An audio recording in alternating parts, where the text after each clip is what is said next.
Queridos amigos, queridos irmãos, mais uma vez junto com vocês, estudando as parábolas do nosso Mestre Jesus.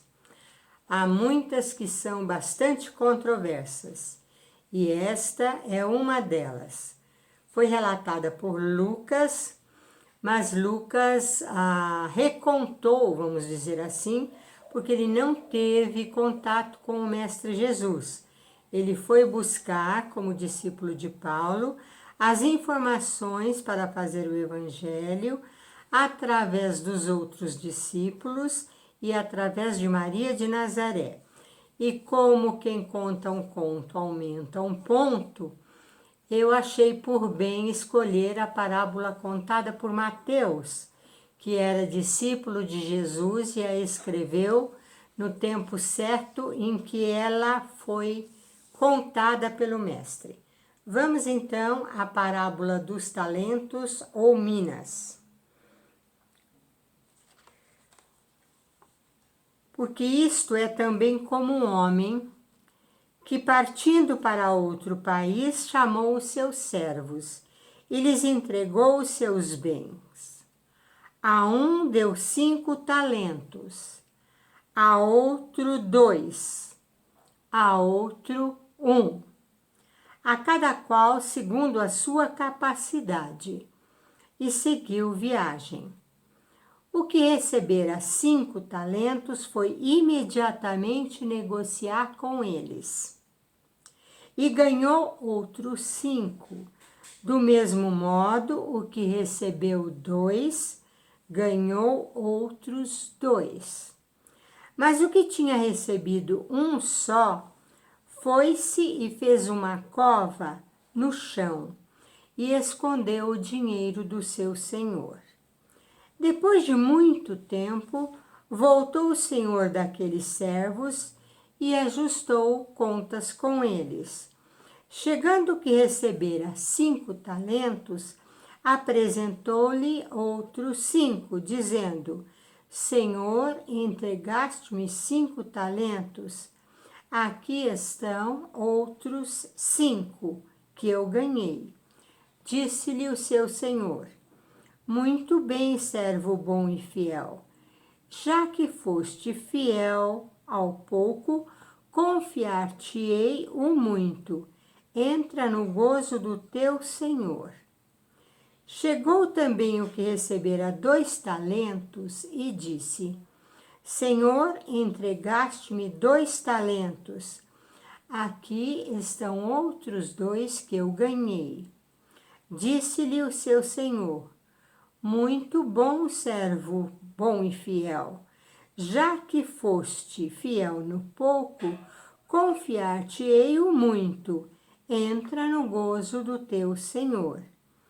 E chegou por fim o que havia recebido um só talento, dizendo: Senhor, eu sei que és homem severo, que ceifas onde não semeaste e recolhes onde não joeiraste. E atemorizado fui esconder o teu talento na terra. Aqui tens o que é teu. Porém o seu senhor respondeu: Servo mau e preguiçoso, sabias que ceifo onde não semeei e que recolho onde não joeirei? Devias então ter entregado o meu dinheiro aos banqueiros, e vindo eu teria recebido o que é meu com juros.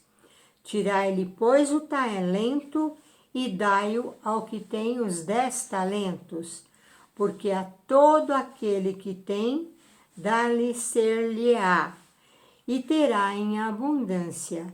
Mas ao que não tem, até o que tem ser-lhe-á tirado. Ao servo inútil, lançai-o nas trevas exteriores. Ali haverá choro e ranger de dentes. Mateus, capítulo 25, versículo 14 a 30. Muito bem, é uma parábola, como eu já disse, bastante controversa. Como toda parábola, conta uma história. E aí a história de um senhor que ele precisou viajar, cuidar dos seus negócios, do seu governo em outros locais, e resolveu então chamar 3 servos para cuidar das coisas que possuía. Entregou ao primeiro 5 talentos, ao segundo 2 talentos e ao terceiro apenas 1 talento. E foi viajar. E esses servos então passaram a cuidar daquilo que o Senhor havia lhes entregue e que pertencia ao Senhor. O primeiro trabalhou bastante com os 5 talentos e transformou-os em 10 talentos. O segundo aplicou os 2 talentos e conseguiu mais 2 talentos. Aquele que havia ganho um só, abriu um buraco no chão, enterrou o talento, porque tinha muito medo do julgamento, das escolhas, das resoluções do seu senhor, que era bastante severo. Os anos passaram e o senhor retornou ao seu governo naquele local, tendo resolvido as suas outras questões externas. E chamou então os servos para prestarem conta. O primeiro mostrou que dos 5 talentos que ficara guardando, ele produzira o dobro e entregou então ao Senhor 10 talentos. Foi, portanto, bastante louvado pelo seu Senhor pelo fato de ter conquistado o dobro daquilo que lhe tinha sido entregue. O segundo também veio e dos 2 talentos que ficara cuidando, apresentou ao Senhor 4. E também o Senhor ficou bastante contente com ele e fez com que ele passasse a cuidar de 4 talentos, em vez de 2, como antigamente. Veio o terceiro e disse que sabia que o seu senhor era muito severo, que vivia ceifando onde não havia semeado, que também colhia onde não havia joeirado, não havia plantado nada, e que, portanto, ele ficou com muito medo e havia enterrado, bem enterrado, aquele talento que o Senhor lhe tinha dado e agora vinha devolvê-lo. O Senhor ficou muito zangado com a atitude desse servo e, usando as próprias palavras de julgamento dele, disse: "Você sabe que eu sou um Senhor muito severo, que ceifo onde não semeei e que colho onde não joeirei. Portanto, você deveria ter cuidado de dar pelo menos aos banqueiros aquilo que eu lhe entreguei para depois me pagar com algum juro, mas nem isso você fez. Portanto, você está fora do meu reino. Eu quero que você seja expulso, você ficará nas trevas, ficará longe de nós, e esse seu talento eu vou dar àquele que tenha 5 e ficou com 10, para que ele cuide." E aí Jesus explica a parábola dizendo que aquele que tem, mais lhe será dado, e aquele que não tem, pouco lhe será entregue, ou até mesmo o que tem lhe será tirado. E isso dá a impressão de que há uma injustiça nas leis divinas, reportando não apenas a história, mas reportando ao complemento, à conclusão dela, em que Jesus diz que mais será dado àquele que tem, e aquele que tem pouco, até esse pouco às vezes lhe será tirado. Mas quando nós olhamos no dia a dia das nossas vidas, em que nós chegamos totalmente desarmados, sem nada, nus, dependentes até para a própria sobrevivência, nós vemos que naquele momento nós já recebemos do Pai de amores e dos nossos pais a maior possibilidade, o maior talento, o maior presente, que é o dom da vida. Nada se compara ao valor desse dom maior, que é a possibilidade de uma vida terrena, com crescimento, com aprendizado, com inter-relações na família, fora dela, com a adquisição de conhecimentos, com a possibilidade de agir, de construir, de acertar e errar, e mesmo errando, aprender com os próprios erros. Então, no momento que nós todos nascemos, o Senhor nos empresta grandes talentos.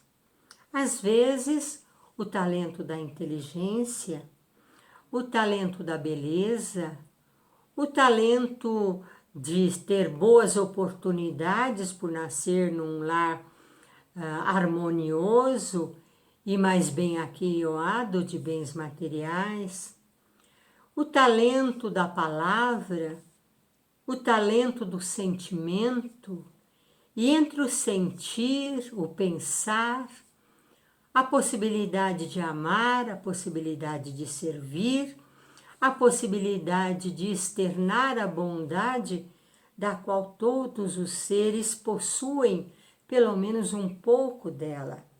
Então, nós podemos nascer com 5 talentos, com 2 ou com 1, mas de acordo com a possibilidade de cada um foi que o Senhor deu esse talento.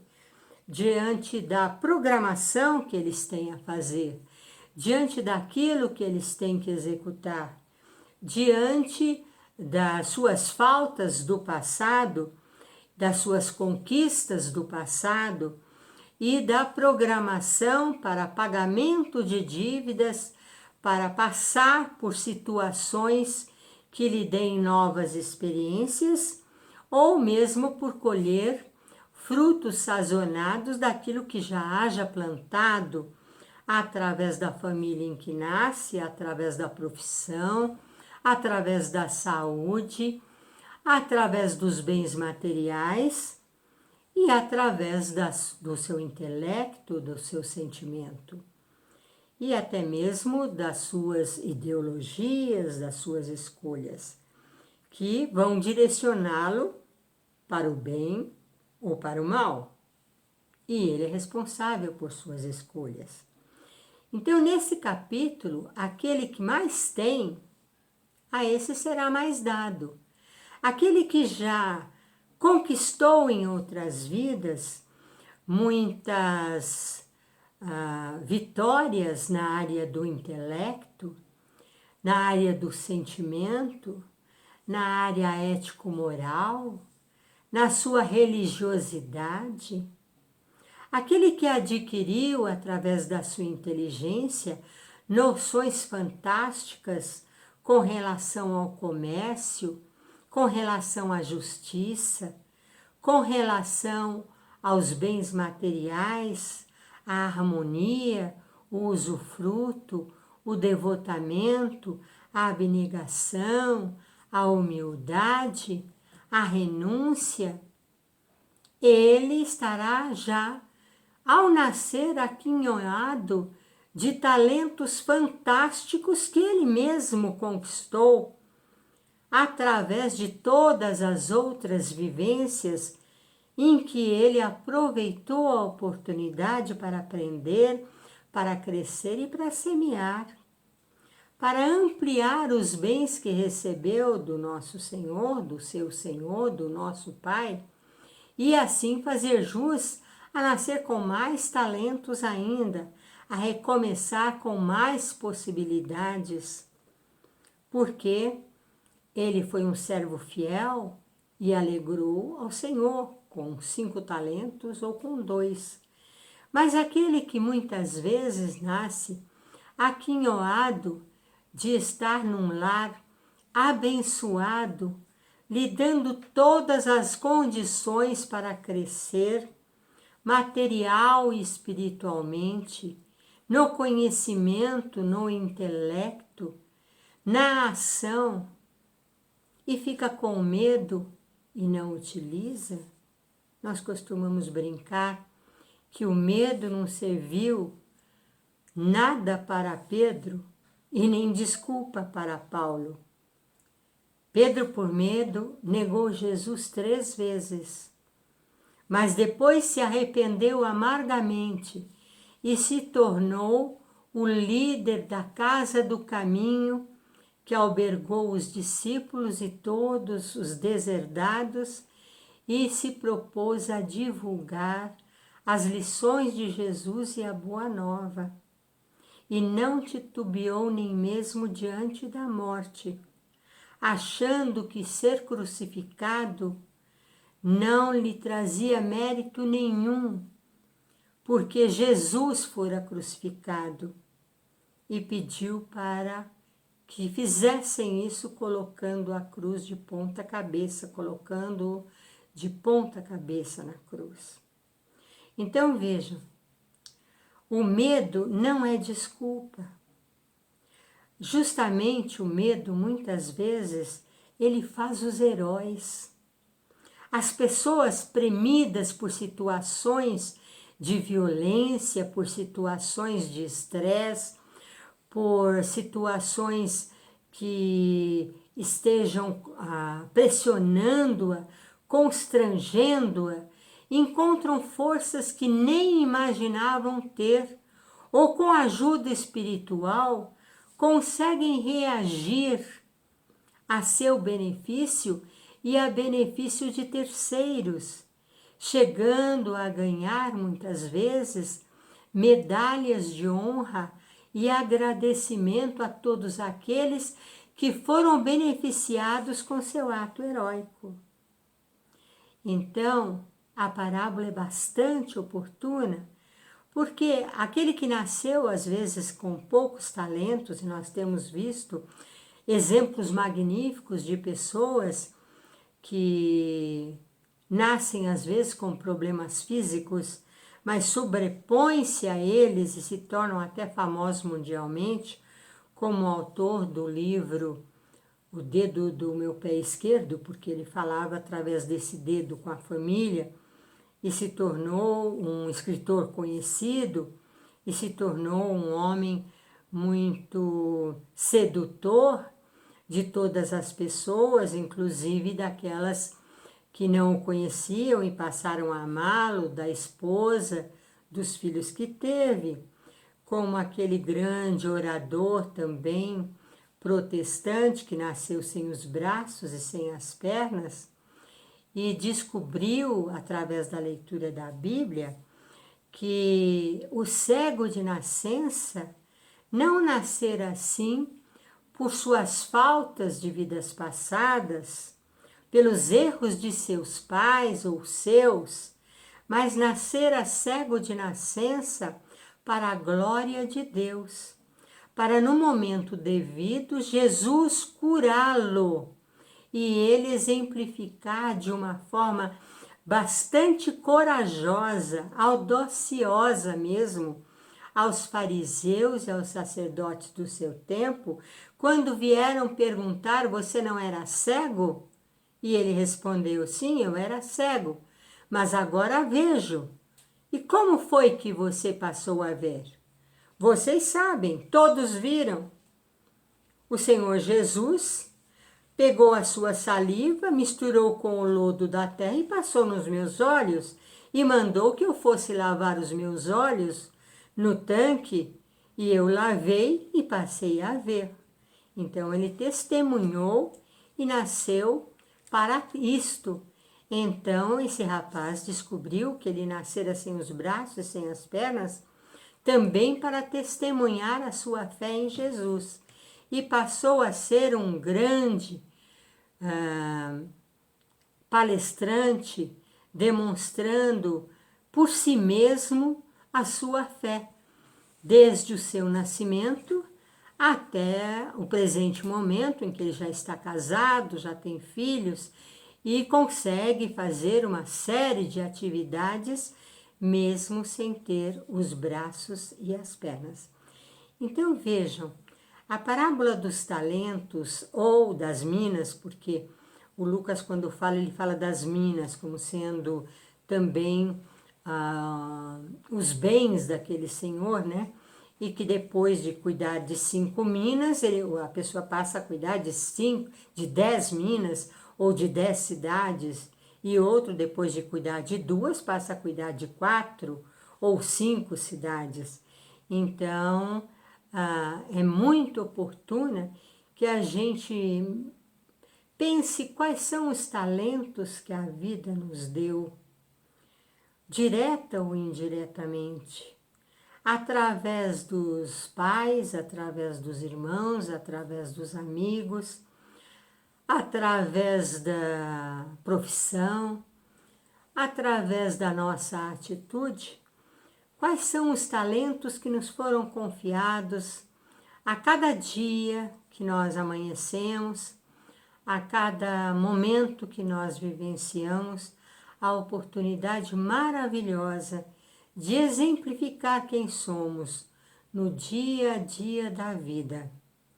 E estaremos muito felizes de, no momento de prestação de contas, que não tenhamos do que nos envergonhar, dos talentos que nos foram dados a cuidar pelo nosso Pai de amores, que enviou o seu Filho muito amado para nos ensinar as lições da Boa Nova, para que aprendamos com muita clareza como nos conduzir no nosso dia a dia, através dos talentos que nos são emprestados a cada momento, a cada instante, a cada nova vida.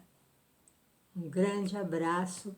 Vejam as parábolas às terças-feiras, às 20 horas, mas deem o seu comentário, estaremos conversando com vocês. Um abraço. Essa parábola dos talentos nos fez lembrar um conto de Malbatã. Ele diz que certa vez estava num oásis, acompanhando um caravançará, mercadores, e viu um mendigo que falava que ele havia perdido o seu destino, roubado o seu próprio destino, que era o maior infeliz. E todo mundo ria e achava que ele era um louco, mas o Malbatã quis então saber por que aquele homem falava, gritava, gesticulava como se fosse um maluco, como se estivesse sob efeito de drogas, dizendo que seu destino fora roubado por ele mesmo. E quis saber então por que ele dizia isso, por que essa afirmação. E o pobre mendigo lhe disse: certa vez eu sonhei e estive com um feiticeiro muito famoso e que ele tinha sido condenado à morte. E esse feiticeiro me deu um talismã e me disse que esse talismã me ajudaria a encontrar no deserto a gruta do destino e que através disso eu poderia, com o talismã, adentrar, passar pelo guardião que tomava conta daquela gruta e escrever no meu livro da vida coisas boas para mim, mesmo que elas não tivessem sido programadas para mim, eu colocaria ali ficar rico, ter saúde, ser feliz, aquilo que eu desejava. E eu fiquei muito contente e fui acompanhando os sinais que me eram dados pelo talismã, até que finalmente, depois de muito sacrifício, cheguei diante da Gruta do Destino.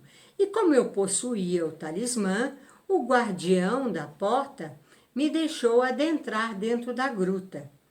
Em vez de eu procurar logo meu livro e escrever as coisas que eu desejava para mim, me veio uma ideia, um pensamento muito ruim na cabeça e eu achei que eu deveria, de alguma forma, me vingar de algumas pessoas que eu não gostava.